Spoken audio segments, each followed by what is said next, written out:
Bonjour à toutes, bonjour à tous. Quel plaisir de vous retrouver pour ce numéro de jeunesse.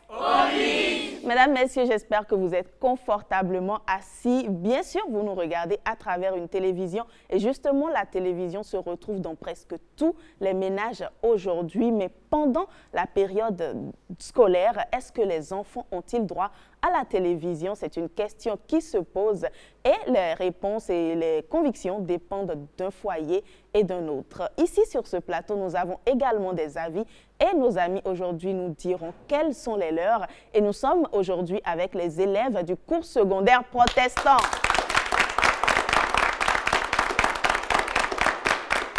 Bien sûr, il y aura des pour, il y aura des contre et celui qui va conduire les échanges aujourd'hui, c'est bien sûr Elvis.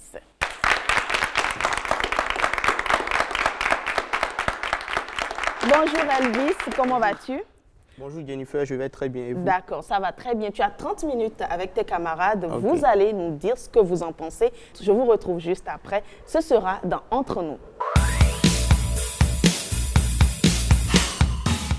Chers téléspectateurs et téléspectatrices, bonjour. Je suis Elvis Nolofon, élève en classe de terminale D au complexe scolaire protestant de Gbeto.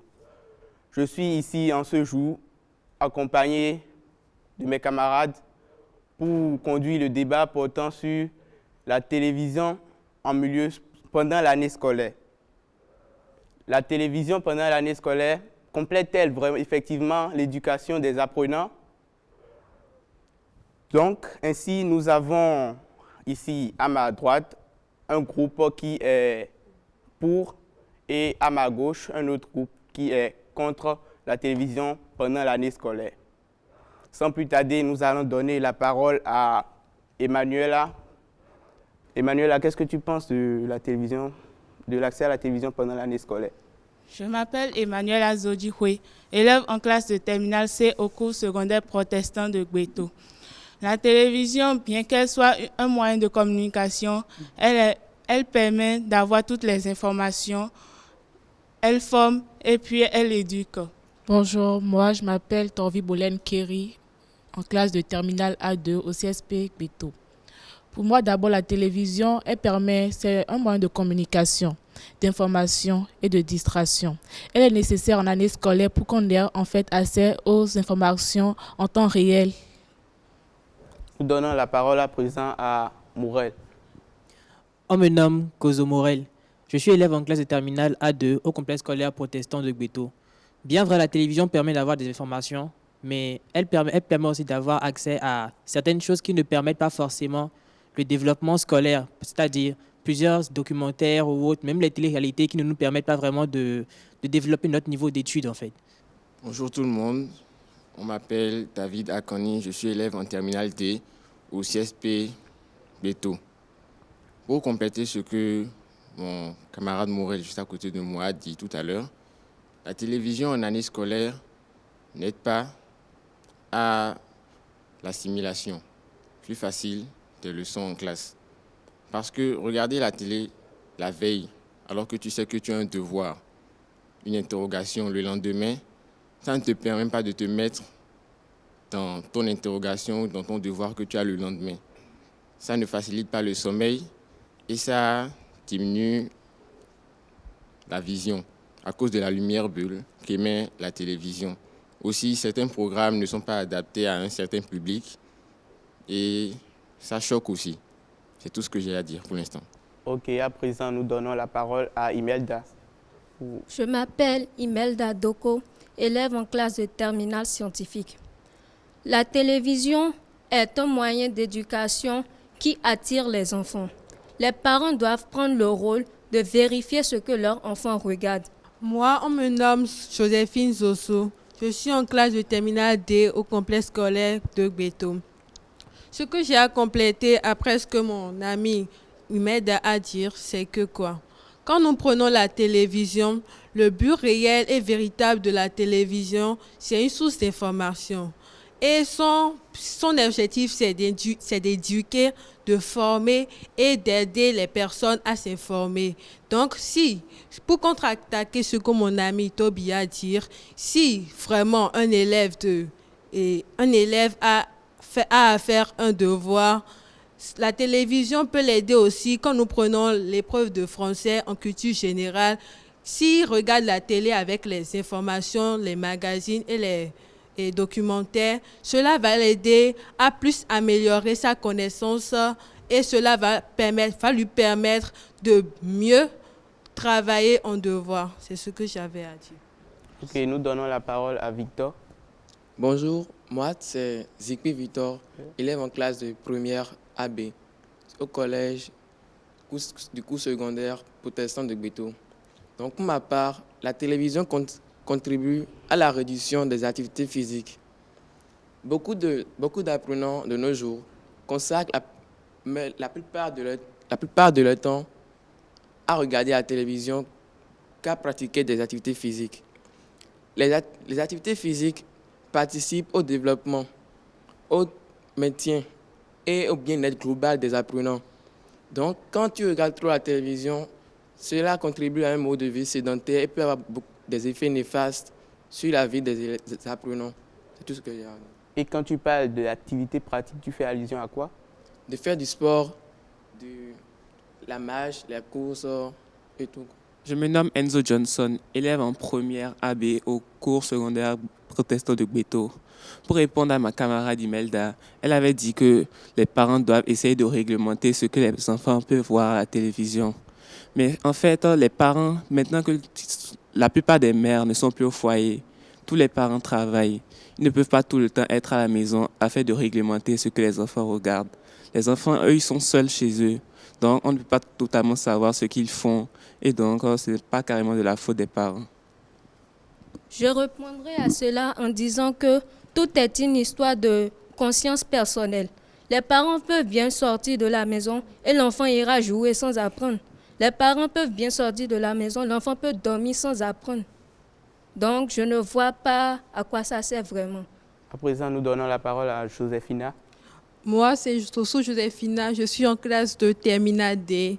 Je voulais parler précisément à mon amie Joséphine qui avait dit que lorsqu'on est à la veille d'un devoir, on peut suivre un magazine avec des documentaires pour mieux s'informer sur la culture générale pour pouvoir bien travailler. C'est vrai que la télévision nous informe, mais combien de temps nous allons passer à la télévision pour pouvoir avoir des renseignements? On peut passer plusieurs heures à regarder un magazine.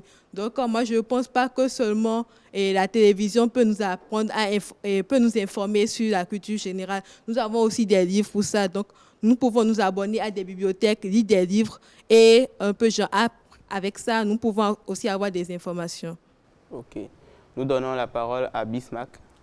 Bonjour, je m'appelle Bismarck Kenom, élève en classe de terminale scientifique au CSP Gbeto. Pour répondre à ce que mon amie Joséphina a dit, il faut savoir régler son temps. Il faut savoir combien de temps tu mets à regarder la télé, combien de temps tu mets pour apprendre. C'est juste une gestion de temps, c'est un emploi du temps en fait. Ça c'est un. Pour le 2, tu as dit qu'il y a des documents. Et tu sais que maintenant, les documents sont parfois limités. La télé t'apporte plus d'informations que les documents n'ont pas. Les documents sont peut-être écrits depuis une dizaine d'années. La télé t'apporte des informations d'hier, d'aujourd'hui, de maintenant. C'est ce qui montre que les documents sont de vieux trucs et limités. Alors que la télé t'informe au jour le jour des faits, des événements, des phénomènes qui se passent dans le monde. En fait, ce que je voulais dire, c'est que, en fait, d'une part, la télé t'enlève de l'ignorance. La télé stimule l'intelligence. La télé te met au même niveau que tout le monde, au reste du monde. Ok. Nous donnons la parole à Asnat. Bonjour, moi c'est Muriel Baguidi, élève en classe de terminale C au cours secondaire protestant de Gbeto.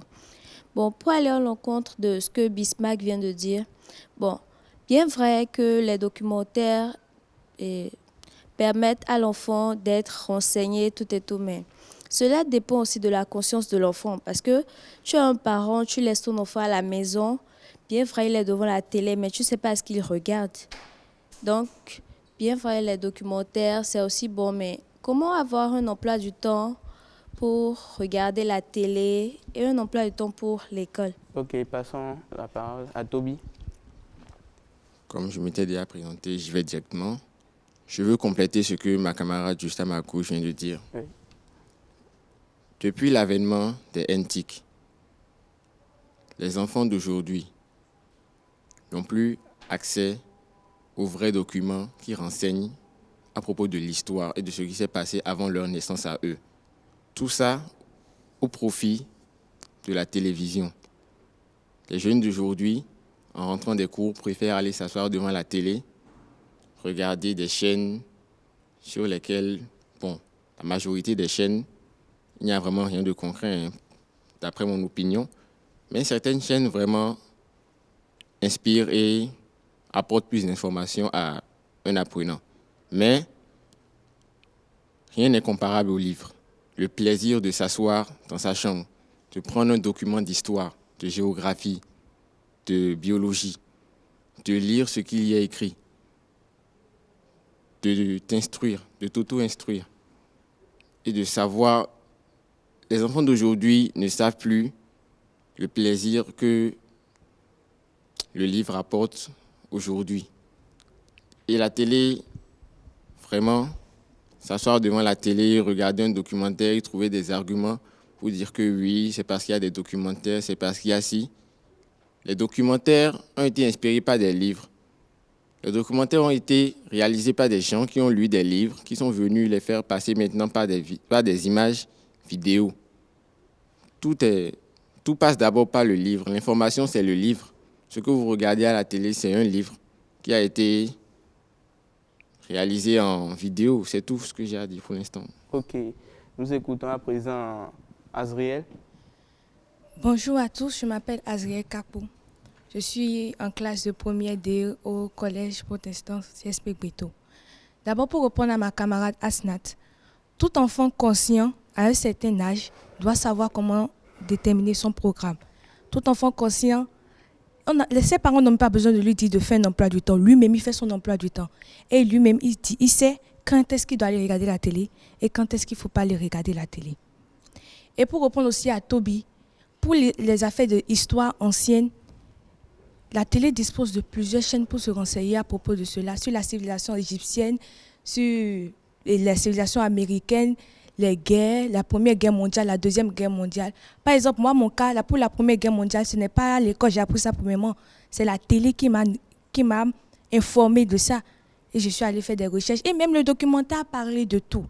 Pour appuyer ce que ma camarade vient de dire, je voudrais dire qu'il ne trouve pas plus attrayant de regarder la télé que de s'asseoir et de lire un bouquin. Qui ne dirait pas qu'il n'a pas suivi l'histoire de Béanzin à la télé? Bon, moi, franchement, d'un côté, je suis un peu d'accord avec ce que vous avez dit, mais il y a une chose qui ne fonctionne pas, en fait. Bien évidemment, même si l'élève veut forcément regarder la télévision, apprendre grâce aux documentaires et autres, qu'est-ce qui lui prouve qu'au moment où il va se lever pour dire « Ah, je vais allumer la télévision », ils vont passer un documentaire qui porte vraiment sur ce qu'il veut apprendre, en fait. Qu'est-ce qui vous prouve qu'au moment où vous allez prendre votre télécommande et allumer, vous aurez forcément ce que vous voulez voir en même temps. Et quand on n'a pas ce qu'on veut, bien évidemment, vous allez vous dire « Bon, je peux regarder ceci en attendant ou cela ». Et dès que vous changez en même temps, c'est déjà une façon de vous distraire et de vous éloigner un peu de votre objectif. Sauf si vraiment l'apprenant en question est vraiment conscient et il sait vraiment ce qu'il veut. C'est tout ce que j'ai à dire. Ok, nous donnons la parole à... Je vais répondre à Morel. Pour ma part, en fait, la télévision sert à la distraction, en fait. Donc, s'il allume la télé et c'est pas ce qu'il veut voir, parce qu'il n'est pas obligé de s'informer tous les jours, et c'est pas ce qu'il veut voir, il peut allumer autre chaîne pour se distraire. Tu comprends? Maintenant, quand on parle des livres et autres, les livres ne forment pas, en fait. Parce que les livres, c'est des trucs anciens écrits. C'est vraiment des trucs anciens écrits, par exemple, en se basant sur la guerre ukrainienne. C'est pas les livres qui nous ont informés. Non, c'est la télévision. Au jour le jour, on était informés de ce qui se passait là-bas, comment ça se déroulait et tout ça. Donc, en fait, on ne va pas se dire que c'est forcément on n'a pas besoin, c'est pas les livres, en fait. La télévision, c'est une source d'information et de distraction. Je m'informe avec la télévision et je me distrais avec la télévision. En année scolaire, j'organise mon emploi du temps. Je sais que je regarde la télévision pour telle heure et je sais que, voilà. En plus, de quoi tu parles? Les émissions qui passent, ça des heures, en fait. Donc, si je suis quelqu'un qui m'informe grâce à ça, je dois connaître les heures pour lesquelles ça passe à la télé. Et donc, j'allume la télé à ce moment-là. Et en étant élève, je sais que j'ai cours le lendemain. Donc, je sais à quelle heure je dois dormir. Et j'organise un emploi du temps selon ça. Enfin, Kerry, tu vois, d'un côté, tu as peut-être raison, mais de l'autre, est-ce que tu es capable de t'asseoir devant la chaîne Voir Plus pour savoir à quelle heure tel document va passer ou autre? Non. Et au lieu de rester devant la télé toute la journée, je te conseillerais plutôt de prendre peut-être un site internet. Et là, maintenant, tu sais genre ce que tu veux. Donc, tu tapes et tu trouves tout ce que tu veux. On a YouTube et autres. Donc, forcément, tu peux trouver toutes les informations dont tu as besoin sur Internet. Pas forcément besoin d'aller sur une télévision et tout. Même si elle est télé smart maintenant qui permet d'aller sur Internet. Mais voilà quoi. Pour appuyer en fait ce que Morel a dit, il est bien vrai que les enfants peuvent se distraire.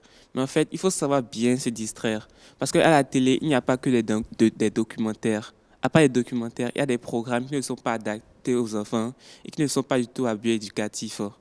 Donc, se distraire n'est pas forcément se distraire. Il faut se distraire sainement. Et ce n'est pas forcément la télé qui peut nous aider à le faire. Ok, pour répondre à mon ami Morel, donc tu viens de dire que pour se renseigner, il préfère aller sur les sites pour se renseigner. Maintenant, toi-même, regarde, si on laisse l'enfant à la disposition de la télévision, ou bien si on le remet un téléphone, où l'enfant va plus faire de bêtises. Le téléphone, il y a plusieurs sites aussi qui ne sont pas adaptés à un enfant. Tu acceptes, il y a plusieurs sites qui ne sont pas adaptés à un enfant. Attends la télévision, certes il y a des chaînes, mais maintenant, nous savons tous à quelle heure les journaux passent. Les journaux de 20h30. L'enfant ne peut pas dire maintenant qu'il va aller à 19h pour suivre un journal de 20h30. Il sait qu'à 20h30, le journal passe. Donc, il s'assoit à 20h30, il regarde le journal pour s'informer de l'actualité. Si il va dire qu'il va aller sur un site pour s'informer de l'actualité, nous savons tous ici qu'il ne va pas aller regarder l'actualité là. Il va aller faire autre chose sur le site. Pour appuyer ce que mon ami Azriel a dit, quand tu dis que de prendre le téléphone, d'aller sur un site et de pouvoir regarder ces documentaires ou bien pouvoir t'informer, si tu refuses à l'enfant la télévision, tu lui remets un téléphone en main. Pour lui refuser la télévision c'est dans la chambre. Donc toi aussi, si tu es assis au salon, tu suis en même temps ton enfant. Quand tu lui remets un téléphone, il va dans sa chambre, il se cache et il regarde quelque chose d'autre. Tu ne le sauras jamais parce que c'est son téléphone, c'est sa propriété. Donc ce qu'on conseille le mieux, c'est que tu dis à ton enfant, tu le fais asseoir, tu lui dis de telle heure à telle heure, tu regardes ce programme, tu regardes sa télévision, de telle heure à telle heure, tu prends ton cahier d'exercice, tu apprends. Au lieu de lui remettre le téléphone, parce que le téléphone, quand tu le remets, ça devient sa propriété. Donc s'il veut utiliser à telle heure, tu ne peux pas l'en empêcher. Donc à quoi bon lui refuser de regarder la télévision s'il a un téléphone en main? C'est la question que je me pose. Ok. Victor, on t'écoute. Moi, j'ai une question pour Azriel.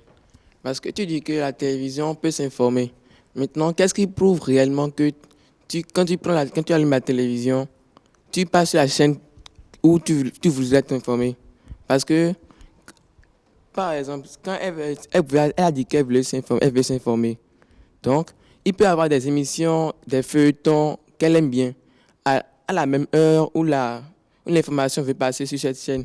Donc, elle se dira que je vais regarder mon feuilleton préféré au lieu de suivre l'information.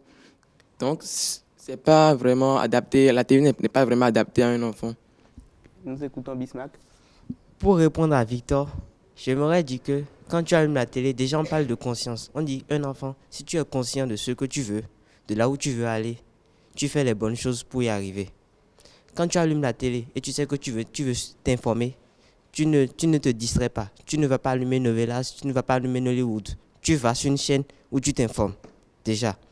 Maintenant, 2, quand tu vas allumer la télé pour regarder un documentaire, tu ne sais pas, peut-être que tu ne connais pas le programme, tu ne sais pas sur quoi tomber. Mais il y a plusieurs chaînes de documentaires. Il y a des documentaires animaliers, des documentaires scientifiques, des documentaires historiques. Il y aura forcément un documentaire sur lequel tu vas tomber qui va t'informer d'un truc que tu ne connaissais pas hier, que tu ne connaissais pas ce matin, mais après ce documentaire que tu as de plus. C'est ça que je dis, la télé sert à s'informer. C'est vrai qu'il y a des gens qui regardent la télé pour se distraire, ils regardent des trucs bizarres, des conneries, mais c'est pas mieux de laisser l'enfant regarder la télé et de le réglementer en disant cette chaîne, tu n'as pas le droit de regarder. Ou bien même les parents bloquent la chaîne parce qu'il y a des codes parentaux que de laisser le portable à l'enfant. Un enfant avec le portable ou c'est sa propriété personnelle, il peut aller sur tous les sites qu'il veut, il peut regarder tout ce qu'il veut, il peut faire tout ce qu'il veut avec le portable. Réfléchissez bien, entre le téléphone et la télévision, lequel est mieux pour l'apprenant vraiment? Maintenant, je tiens à répondre à Azriel et Joséphine en même temps, ainsi qu'à Bismarck aussi au passage. Bien vrai, même si le téléphone avec le petit, nous sommes en 2023, les parents ont plusieurs moyens pour savoir ce que le petit est en train de faire. Grâce aux comptes Google et autres, déjà sont les parents qui les créent, sauf si le petit est vraiment un naze et tout, il arrive à détourner les parents et autres. Mais à part ça, ce sont les parents qui lui ont remis le téléphone. Et c'est leur devoir maintenant de surveiller ce que le petit fait grâce à toutes ces activités-là que Google a mis à la disposition des parents maintenant. Et maintenant, même parlons des documentaires et autres. Bien vrai, ça aide l'enfant à mieux assimiler les choses, mais tout. Mais le RTV, par exemple, bien vrai, c'est une chaîne qui nous informe tous les jours. Mais est-ce que le RTV te montre des documentaires qui, par exemple, qui parlent de la guerre mondiale ou autre? Non. Donc, forcément, pourquoi tu parles de l'ORTB? Est-ce que toi-même qui es là, par exemple, combien de fois est-ce que tu as pris la télécommande pour allumer la chaîne ORTB? Même juste cette semaine, combien de fois tu as regardé la chaîne? Pour te répondre, tu as bien dit, nous sommes en 2023.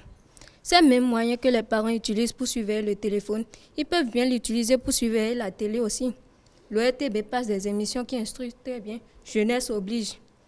Génie en herbe. Nous avons des débats politiques aussi. Pour compléter ce que Imelda a dit, c'est vrai, tu as dit que nous sommes en 2023. La technologie a aussi évolué. Donc, si tu es capable de savoir ce que ton enfant regarde sur son téléphone, tu es capable aussi de surveiller l'enfant avec la télévision. Par exemple, pour compléter ce que mon ami Bissac a dit, quand tu fais un abonnement à Canal+, tu vas là-bas, tu demandes que tu ne veux pas tes chaînes dans ton bouquet. On te bloque ça en même temps. Donc, dès l'abonnement, tu bloques déjà certaines chaînes et tu laisses ces chaînes éducatives à l'enfant. Tout ce que j'avais à compléter. Je voulais vous poser une question. Combien d'enfants conscients nous avons cette année? Nous avons évolué dans le temps. Vous avez bien dit qu'il y a la technologie. Combien d'enfants sont conscients qu'ils ont un travail à faire à l'école et qu'ils doivent subvenir à leurs besoins dans la société après? Il n'y en a pas beaucoup. Donc, pour vous dire, la télévision sert vraiment à informer. Mais bien que la télévision permet à l'enfant de bien s'exprimer dans sa langue, c'est aussi comme ça que la télévision les aide à employer des mots, des expressions qui ne sont pas du tout adaptées à leur âge, qui sont déconseillées à leur âge. Donc, moi, je pense que la télévision, c'est quelque chose à bannir pendant l'année scolaire. C'est vrai que la télévision nous informe, elle nous éduque, mais nous avons aussi des moyens, comme je l'ai dit, des livres, on a même des personnes ressources. Il y a vos parents qui sont là pour vous accorder au moins un peu du temps pour l'année scolaire. Donc, il vaut mieux se renseigner chez eux que d'aller devant la télé, devant l'écran pour aller gâter et détruire votre santé, détruire votre vision. Ok. Je reviendrai encore sur la conscience personnelle. Nous remarquons très bien qu'il y a des élèves qui n'ont pas de télé chez eux, mais nous voyons aussi leur rendement scolaire. Nous remarquons, je ne voudrais pas parler de basse classe, mais les élèves de CEG, parfois ils n'ont pas de télé chez eux, mais dans leur temps libre, on les voit se pavaner dans les quartiers. Tout ça, c'est une histoire de conscience personnelle. Si je veux aussi compléter à ce que ma camarade vient de dire, tu viens de dire que la télé propose, à la télévision, nous entendons souvent un mauvais langage. Et la télé n'est pas bon au milieu scolaire. Si nous devons suivre ton opinion, c'est que tous les parents vont couper la télé aux enfants. Parce qu'en vacances aussi, les programmes continuent.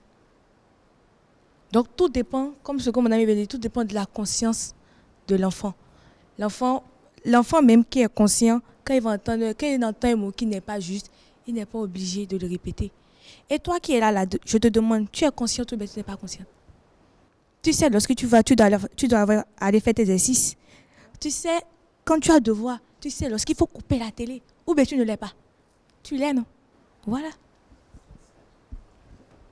Pour appuyer ce que ma camarade vient de dire, bien vrai que la télévision affecte le rendement scolaire, mais la télévision est aussi un mal nécessaire. dis-moi que pendant cette période scolaire, tu n'as pas regardé la télévision. Tu as bien regardé la télévision, mais ça n'a pas affecté ton rendement scolaire. Pour preuve, tu es maintenant en classe supérieure, donc c'est vraiment un mal nécessaire la télévision. On écoute Asnat. Bon, pour répondre à ce que Bismarck avait dit, il avait parlé de code parental, que les parents au moins mettent de code parental. Tu es un parent. Lorsque ton enfant, tu mets le code parental, ton enfant ne connaît pas le code. Lorsque l'enfant, bon, par exemple, tu ne savais pas et puis il connaît le code et il met et il change le code. Lorsqu'il change le code, tu es parent, tu sais que c'est toi-même qui as mis, l'enfant ne connaît pas le code, mais lorsque tu veux aller vers la télé, tu mets le code et puis tu te rends compte que non, le code est erroné. Tu ne peux pas aller demander à ton enfant, bon, tu as changé le code parce que tu n'as pas parlé de code parental à l'enfant. Même pour répondre à Joséphine, l'histoire de bloquer de chaîne, d'abord tu bloques la chaîne, l'enfant va se demander mais pourquoi il ne veut pas que je regarde telle chaîne? Pourquoi il ne veut pas que je regarde telle chaîne? Cela va causer beaucoup de troubles à l'enfant. Genre, il va commencer à se poser des questions. Mais pourquoi il m'interdit ça? Et la curiosité va l'emmener à bon, moi-même, je vais chercher mes moyens, savoir le pourquoi et aller vers ces chaînes et savoir le pourquoi il a bloqué ces chaînes. Je vais d'abord répondre à Joséphina avant de répondre à Asnat. Quand tu as parlé de consulter les personnes ressources, tu sais que la connaissance est limitée. On apprend au jour le jour.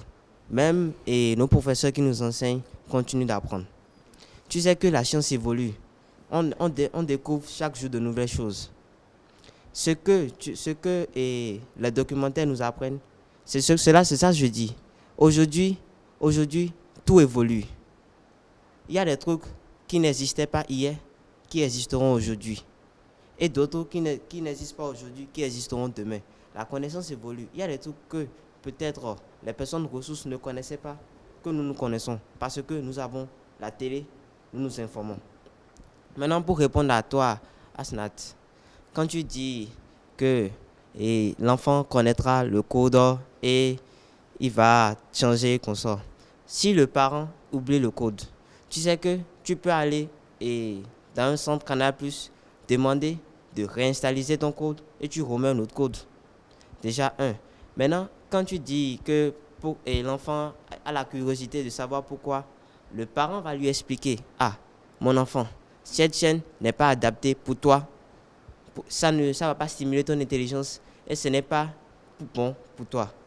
Quand tu expliques convenablement à ton fils ou bien à ta fille que ce truc-là n'est pas bon pour toi, si c'est quelqu'un de sensé, la personne n'ira plus là-bas. Mais si tu es quelqu'un de têtu et que tu ne veux rien faire de ta vie, c'est clair que tu vas continuer à t'entêter.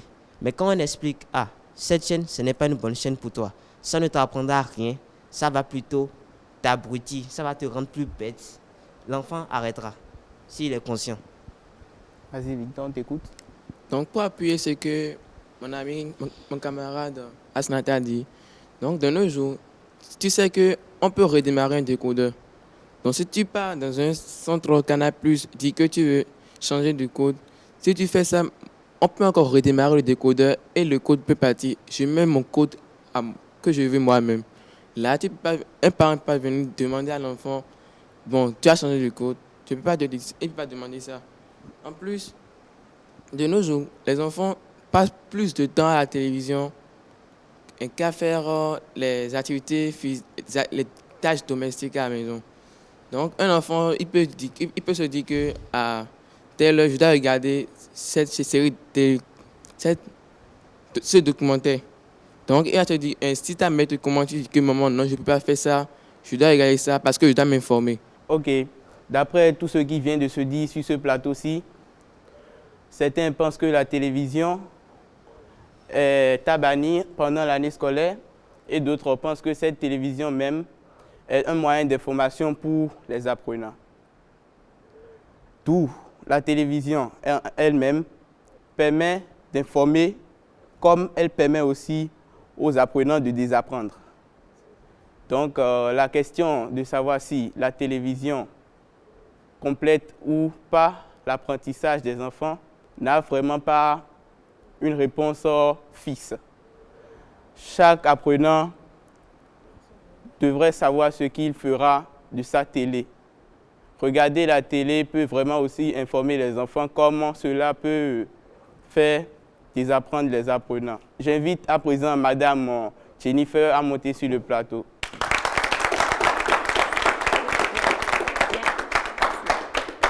Merci beaucoup à toi, Elvis, pour ce débat de qualité. Merci, chers amis, pour votre participation. C'est l'heure maintenant de nous situer. On saura ce qu'il faut concrètement retenir. Et ce sera bien sûr dans Recentrons le débat.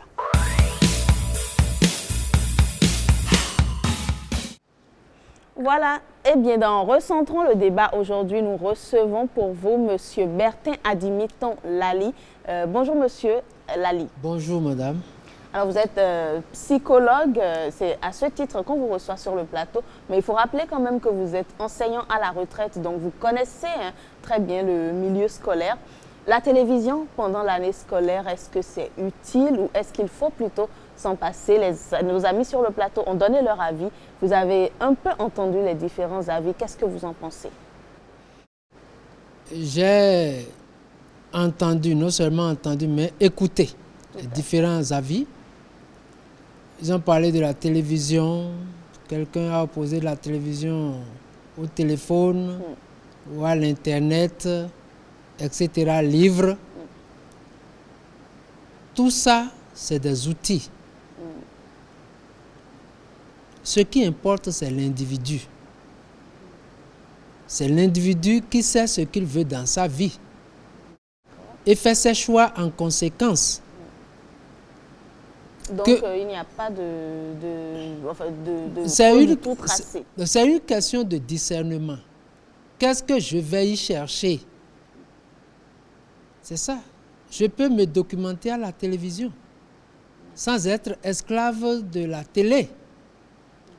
Parce que le problème qui se pose dans tous nos choix, c'est vouloir être maître de la situation ou vouloir en être esclave. Dans tous les choix que nous faisons, ce n'est pas que la télé pendant l'année scolaire ou pendant les vacances, non. Si vous faites un premier pas, en tout cas, sachez où vous voulez aller avant de même poser le premier pas, dans tout. D'accord. Donc, d'entrée déjà, les enfants peuvent très bien suivre la télévision pendant l'année scolaire, c'est ça? Les enfants peuvent suivre la télévision pendant l'année scolaire. Ce qui importe, c'est l'emploi du temps. Je fais mon emploi du temps parce que pour faire son emploi du temps personnel, il faut coller à l'emploi du temps de l'école. Quand est-ce que je dois faire quoi pour mon équilibre, aussi bien à la maison, en société qu'à l'école? Merci beaucoup, Monsieur Lali, pour toutes ces explications. Mais j'aimerais savoir quand même, est-ce que ça ne varie pas d'un apprenant à un autre? Est-ce que tous les apprenants sont habilités à faire des choix qu'il faut face à la télévision? Est-ce que les parents ont un rôle à jouer dans ce cas pour que l'enfant suive les programmes scolaires et éducatifs? C'est un travail en amont. Je rappelle d'abord que tous les élèves, tous les apprenants n'ont pas de télévision. Il y en a qui sont dans leur brousse. Ils n'ont même pas de bibliothèque. Tout à fait. Mais qui travaillent. À peine certains ont un poste radio à suivre. Et je rappelle qu'avec un poste radio, vous pouvez vous cultiver. Les couleurs de la télévision peuvent vous chatouiller. Vous exercez une certaine attirance sur vous. Ça peut vous extraire, pour ainsi dire, ça peut vous extraire de vous-même. Ça peut faire que vous ne puissiez pas être vous-même. Là, vous devenez esclave. Donc, bref, pour en venir à la télévision, il faut d'abord se dire, ceux qui construisent des émissions, des tableaux, des numéros à la télé, ce sont des gens qui sont allés en eux-mêmes puiser de quoi vous intéresser. Qu'est-ce que vous faites avec ce que vous regardez à la télé? Vous pouvez imiter, mais choisissez ce qui est bon à imiter. Mais après avoir imité, recherchez votre originalité. Parce que le génie procède de l'imitation. Imitez, mais sachez quoi ajouter de vous-même, de votre cru, pour faire une originalité. C'est ça. Je dis, le travail revient aux parents, mais en amont. C'est la gestion de l'enfant depuis même qu'il est né. C'est une question de confiance entre l'enfant et les parents. Ah, la façon dont mes parents me traitent, c'est avec amour. Ils ne me trompent pas. Ils me disent la vérité. Donc, si l'enfant chemine comme ça jusqu'à l'âge de 6 ans, 7 ans, 10 ans, etc., la confiance se construit et le parent, quand le parent dit « ça là, c'est pas bon », l'enfant a confiance et c'est « ah, ils savent ce qui est bon pour moi ». Et il faut aussi que l'enfant exerce son sens d'observation dans la société. Que deviennent ceux qui font ci? Que deviennent ceux qui s'adonnent à ça? Est-ce que ça lui plaît de devenir quelque chose de n'importe quoi dans la société? Il faut lui montrer qu'il n'a pas à agir contre lui-même, contre ses intérêts.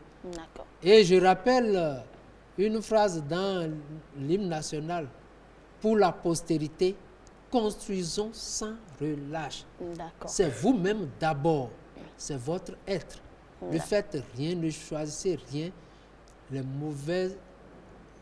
La mauvaise compagnie corrompt les bonnes habitudes. Sélectionnez quoi écouter, qui suivre, etc. D'accord. Si on devait vous demander, Monsieur Lali, des recommandations, peut-être je viens vous voir, j'ai ma fille ou mon enfant, j'ai envie, lorsque je vous ai entendu désormais, d'arrêter de l'empêcher de suivre la télévision pendant l'année scolaire. Quels sont les programmes auxquels il peut être autorisé pour que, comme je le disais depuis le début, ça n'ait aucun impact néfaste sur ses études? Qu'est-ce qui complète le programme à l'école? D'accord. C'est ça en priorité. Les documentaires sont beaucoup revenus. Les documentaires complètent les documents. C'est pas tous les documentaires qu'il faut voir. Tout à fait. Donc il faut. C'est là où je dis qu'il faut savoir choisir. Qu'est-ce que je veux dans ma vie? Il y a ça.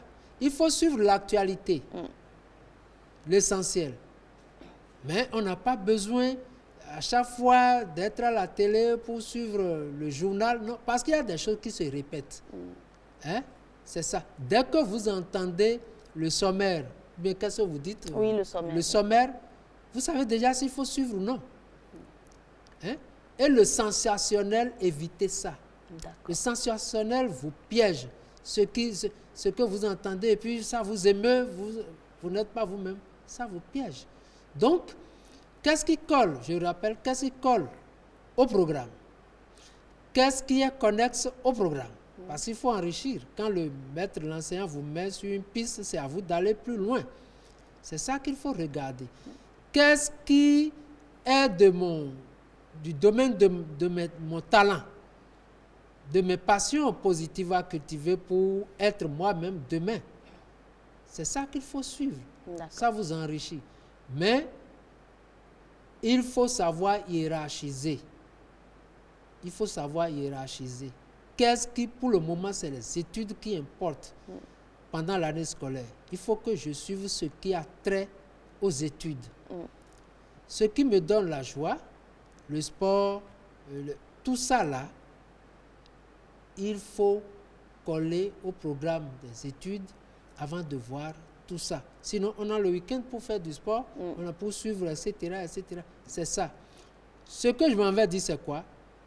Voyez le programme de la semaine, intégrer l'emploi du temps de l'école à l'emploi du temps de la maison. Parce que vous devez participer aux travaux domestiques aussi. Pourquoi ne pas suivre maman à la cuisine?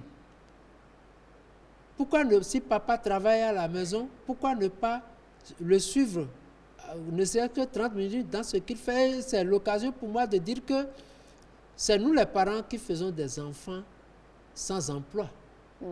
Maman a un travail, il faut que je m'intéresse à ça. Elle a une profession, un métier, il faut que je m'intéresse à ça.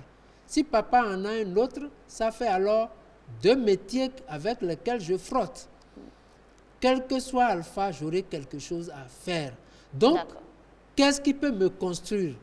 C'est ça qu'il faut voir.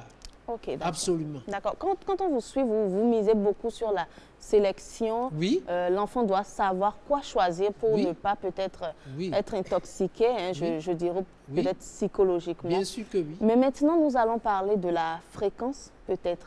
À quel moment il va suivre le programme, sélectionner ce qu'il faut regarder, en sachant bien sûr qu'il a forcément des exercices, des cours à réviser. Et vous avez parlé aussi des travaux domestiques. Comment est-ce qu'il peut s'organiser pour ne pas avoir un impact peut-être négatif? Si je prends le RTB, D'accord.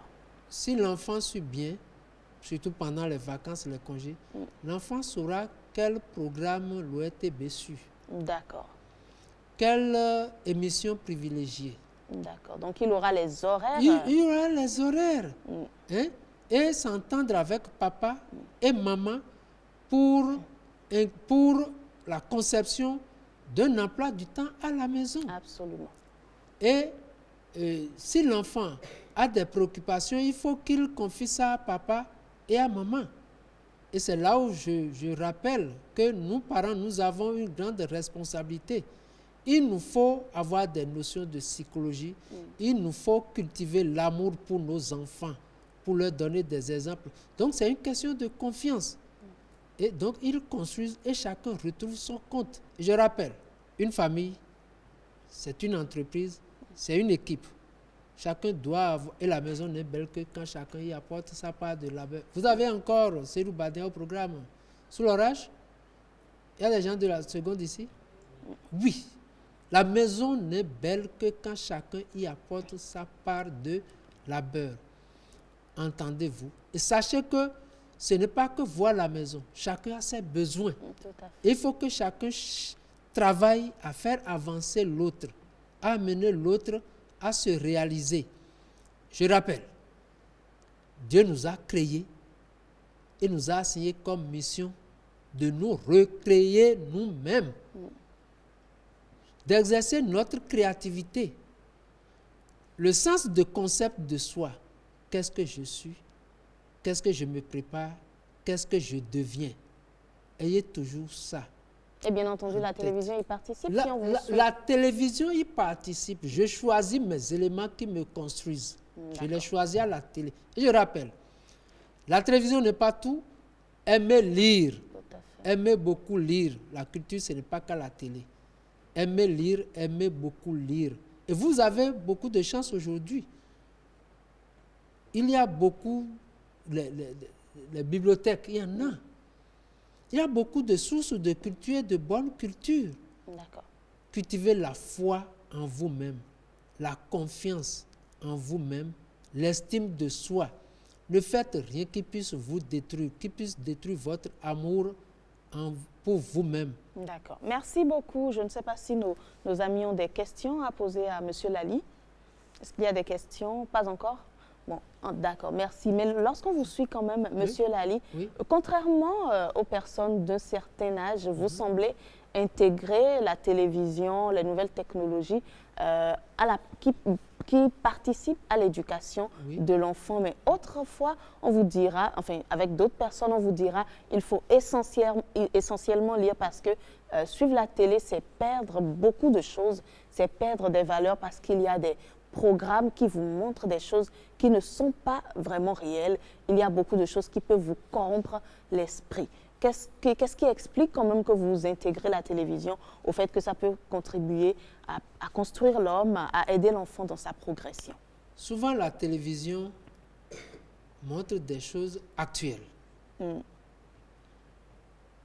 Tous les livres ne nous donnent pas des connaissances qui sont vraiment actuelles.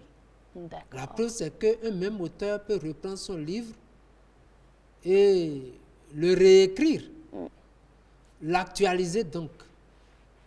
Quand vous ne marchez pas avec votre temps, vous avez quelque chose à perdre. Vous vous faites du tort. Autant, quand vous ignorez totalement le passé, l'histoire, vous ne saurez pas construire votre présent afin que l'avenir, vous ne saurez pas construire votre avenir à partir de votre présent. Donc toujours revient là le sens de discernement. C'est moi qui sélectionne aussi bien les connaissances du passé et leurs sources. C'est moi qui sélectionne des éléments dans le présent, dans les TIC, la télévision, etc. C'est moi qui sais quoi prendre pour mieux me construire mon avenir. D'accord. Alors, autant la télévision que les livres, que les TIC, Ce même, sont des vous venez de dire... outils. D'accord. La télévision n'a pas de volonté. La télévision ne m'oriente pas. Le livre n'a pas de volonté. C'est moi qui les utilise. Et les utilise pour me construire ou pour me détruire. Mais il vaut mieux se construire. Parce qu'après tout, je ne sais pas. Est-ce que je peux poser une question aux enfants? Bien sûr, allez-y. D'accord. Dans votre vie, qu'est-ce qui le plus compte pour vous? Ou qui compte le plus pour vous? Qui est le plus important pour vous? Vous ne m'avez pas posé de questions, moi je vous pose des questions. Réflexe d'enseignant. Oui, on vous appelle comment? On m'appelle Morel Gozo. Qui compte le plus pour vous? Ou qu'est-ce qui compte le plus pour vous? Moi-même et mon avenir. Non, c'est faux. Oui. Pour ma part, moi c'est Joséphine Zoso. D'accord. Pour ma part, je dirais que ce qui compte le plus pour moi, ce sont mes parents et l'honneur ou bien la confiance qu'ils ont mise en moi. Parce que tout Les d'abord, parents, oui. d'accord. Parce que tout d'abord, si ce n'est pas moi-même qui me suis mise à l'école, c'est les parents. Donc si je travaille, c'est pour eux que je travaille, c'est leur image que je reflète. Donc ce qui compte le plus pour moi, c'est mes parents. Qui a quelque chose d'autre à dire? Est-ce que je veux que je prenne Il n'y a un pas peu de votre problème. place? Il n'y a que des solutions. C'est fini? Vous êtes d'accord? Oui. Du coup, c'est vrai Vous qu'elle a... avez dit que c'est vous-même qui comptez. Oui, oui. Mais c'est pas tout parce que Et votre déjà, avenir? oui. D'accord. Parce que déjà, nous sommes nés en détail. Bien vrai, les parents ont fait leur travail, mais on dit d'abord toi. Il faut d'abord commencer par toi. Et si tu arrives à t'honorer toi-même, tu honores aussi en même temps tes parents. Donc déjà, en disant toi-même, c'est forcément ta famille que tu honores. Parce que tu portes le nom de famille de ton papa. Donc forcément, c'est toute la famille que tu honores. D'accord. Toutes ces réponses-là sont bonnes. Mais sachant que moi, là, Bertin, là, je suis le plus important pour moi-même. Rappelez-moi votre prénom. Morel. Oui. Joséphine. Joséphine est la plus importante pour elle-même dans sa vie. Morel, vous avez dit non? Oui. Morel est le plus important pour lui-même dans sa vie. Vous êtes la plus importante pour vous-même dans votre vie. Si vous ne faites pas tout pour survivre à toutes les attaques, survivre à toutes les maladies, faire preuve de prévoyance, de prévention, etc., vos parents ne vous verront plus. Vous ne verrez plus vos parents. Il faut que vous vous ménagiez, que vous vous construisiez, que vous construisiez votre équilibre à chaque instant, hein, pour pouvoir voir vos parents qui ont investi sur vous, pour pouvoir vous voir ici avec vos amis et pour pouvoir avancer dans la vie. Merci Donc, beaucoup. je suis l'être le plus important pour moi-même. Merci. Chacun est l'être le plus important pour lui-même. Que votre vie compte toujours. Tout à l'heure, vous avez dit que l'enfant doit avoir conscience. Cela est réel. Mais vous avez également dit que le parent doit être un modèle. Est-ce qu'il reste tout le temps devant la télévision? Nous avons des cas où le parent est malheureusement tout le temps parti, où il est dans un service qui, par exemple, ne le libère que tard le soir. L'enfant, peut-être le mercredi soir ou les autres jours également, rentre un peu plus tôt. Qu'est-ce que le parent doit faire lorsqu'il n'arrive pas à suivre son enfant, ses mouvements, etc.? Ce que le parent doit faire, il va quand même suivre l'emploi du temps de l'enfant. D'accord. Il demande compte à l'enfant de la gestion de son temps. S'il a suivi la télé, Et je vous le dis, quand vous suivez la télé, prenez note. D'accord. Prenez note de ce que vous suivez. Quand on prend note, ça reste plus. Je vous rappelle, ne choisissez que les émissions qui vous construisent. Et quand vous suivez, prenez note. Donc le parent qui revient dit, ah d'accord, résume-moi ça. Résume-moi ce que tu as suivi. Ce que tu as suivi. D'accord. Quelles leçons tu as apprises. Un peu comme on le fait dans les livres. Voilà, c'est comme ça. D'accord. Il faut que le parent ait cette habitude-là. D'accord. Même si le parent n'est pas alphabétisé en français, depuis l'enfance, si le parent habitue l'enfant à ça, non, ils seront à l'aise à se rendre compte. Tout à fait. C'est ça. D'accord. Oui. Merci beaucoup, Monsieur Bertin Adimi Tonlali. Nous avons beaucoup appris avec vous. Je vais vous demander quand même de dire un dernier mot. Vous allez conclure cet entretien. Oui, pour mon dernier mot, je vais convoquer Dadje National. D'accord. Un artiste ne meurt jamais. Et puis les frères Sosa Gedengue. Le Dadje a chanté Ato et Tiwele on les vojo. Qui connaît ça ici? Ano et Tiwele on les vojo. Et les frères Sosa Gedengue, qu'est-ce qu'ils ont dit? C'est qu'on a gbewi. Mao qu'on a gbewi. Des polos, oui, des sous-yens, l'homme d'un podé. C'est qu'on a gbewi. Des polos, oui, des sous-yens, l'homme d'un podé. Vent milléo, vent. Comment on dit? Vent milliard. Vent milliard, vent. Et ça signifie quoi? N'ayez pas peur. N'ayez pas peur. C'est toi qui as peur. La peur n'existe pas. C'est toi, c'est ton terrain de personnalité. C'est là où il y a peur. Travaillez sur vous-même, travaillez en vous-même. Je vous remercie, madame. D'accord, merci beaucoup. Et pour traduire un peu la chanson en français, je crois que ça dit qu'il faut se construire soi-même bien après que vos parents vous aient donné naissance. Oui. Et Dieu vous a créé. Que Dieu vous a créé. Vous recréez vous-même. Créez. À partir de votre créativité, vous allez créer, vous allez vous recréer, vous allez créer. Elon Musk, vous avez entendu parler de lui. Quand on parle d'intelligence artificielle aujourd'hui, quelqu'un qui a fait un vaisseau spatial qui est allé dans l'espace tout récemment, etc. Là. Non, demandez-vous, mais comment les gens sont arrivés à fabriquer les fausses téléviseurs? C'est des gens qui ont servi l'humanité. Il y a la lumière dedans. Vous savez qui a trouvé l'ampoule électrique? Tout ça. Consacrez-vous à réaliser des choses plus grandes que vous-même. D'accord. Vous êtes un don pour l'humanité. Donnez aussi à l'humanité. Et c'est à partir de maintenant. Ne vivez pas pour vivre. Vivez pour vous construire. Vivez pour contribuer, n'est-ce pas, au progrès de l'humanité. Merci beaucoup, Monsieur Bertin Adimi Tonlali. Je pense que nous avons beaucoup appris sur ce plateau. L'essentiel à retenir, c'est que la télévision peut autant construire que détruire, mais l'enfant, l'élève qui suit la télévision doit savoir sélectionner ses programmes, choisir des programmes qui lui sont bénéfiques et qui le construisent et qui feront de lui un homme à part entière, un homme qui est un exemple. Donc la priorité, c'est soi et surtout sa famille. Merci beaucoup de nous avoir suivis, chers téléspectateurs. Nous sommes à la fin et nous vous disons au revoir et à très bientôt. Merci.